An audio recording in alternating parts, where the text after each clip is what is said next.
الشیطان الرجیم بسم اللہ الرحمن الرحیم۔ حضور اکرم صلی اللہ علیہ وآلہ وسلم کی مبارک مجلس کا ایک واقعہ ہے۔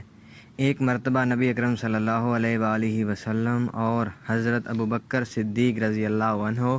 اور حضرت عمر فاروق رضی اللہ عنہ اور حضرت عثمان غنی رضی اللہ عنہ،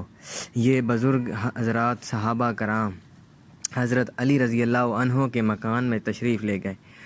تو اس مجلس میں سرور کونین صلی اللہ علیہ وآلہ وسلم اور چاروں خلفائے راشدین موجود ہیں۔ حضرت علی رضی اللہ عنہ اور ان کی زوجہ محترمہ حضرت فاطمہ رضی اللہ عنہا نے ان معزز مہمانوں کے خاطر تواضع کرنے کے لیے ان کے پاس جو سب سے بہترین چیز تھی پیش کی۔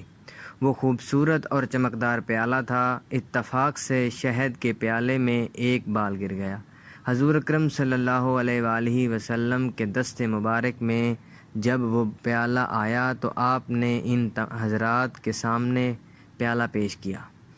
اور ارشاد فرمایا، یہ ایک خوبصورت پیالہ ہے اور اس میں شیریں شہد ہے اور اس میں ایک بال پڑا ہے۔ ہر ایک اپنی اپنی طبیعت پر زور دے کر اپنے اپنے ذوق کے مطابق اس خوبصورت پیالے، شہد اور بال کے متعلق اپنے رائے پیش کرے۔ حضرت ابوبکر صدیق رضی اللہ عنہ نے فرمایا، اللہ کے رسول صلی اللہ علیہ وآلہ وسلم، میرے نزدیک مومن کا دل تشت سے زیادہ روشن اور چمکدار ہے، اور اس کے دل میں جو ایمان ہے وہ شہد سے زیادہ شیریں ہے، لیکن ایمان کو موت تک حفاظت سے لے کر جانا بال سے زیادہ باریک ہے۔ حضرت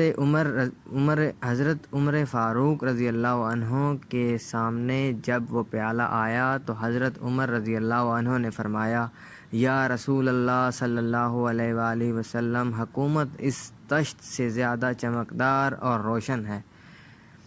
حکمرانی کرنا یہ شہد سے زیادہ شیریں ہے، لیکن حکومت میں عدل و انصاف کرنا بال سے زیادہ باریک ہے۔ اس کے بعد حضرت عثمان غنی رضی اللہ عنہ نے فرمایا، یا رسول اللہ صلی اللہ علیہ وآلہ وسلم، میرے نزدیک علم دین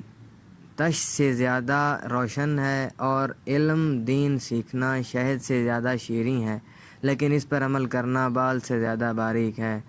حضرت علی رضی اللہ عنہ نے فرمایا، یہ رسول اللہ صلی اللہ علیہ وآلہ وسلم، میرے نزدیک معزز مہمان تشت سے زیادہ روشن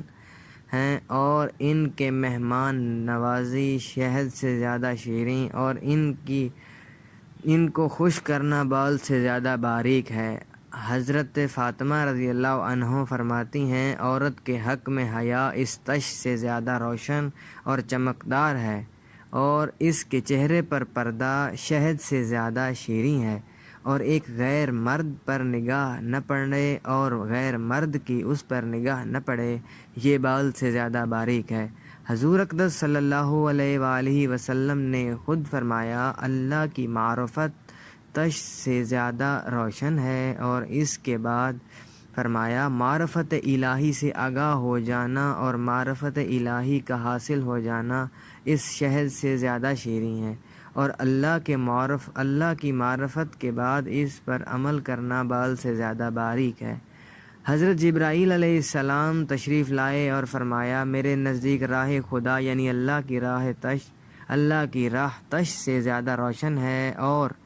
اللہ کی راہ میں اپنی جان و مال قربان کرنا، جہاد کرنا شہد سے زیادہ شیریں ہے، اور اس کے بعد فرمایا، اس پر استقامت یعنی موت تک راہ خدا پہ چلتے رہنا بال سے زیادہ باریک ہے۔ اور اللہ تعالیٰ فرماتا ہے کہ جنت اس تشت سے زیادہ روشن ہے اور جنت کی نعمتیں اس شہد سے زیادہ شیریں ہیں، لیکن جنت تک پہنچنے کے لیے پل صراط سے گزرنا بال سے زیادہ باریک ہے۔ اللہ ہم سب کے لیے یہ سفر آسان کرے، آمین۔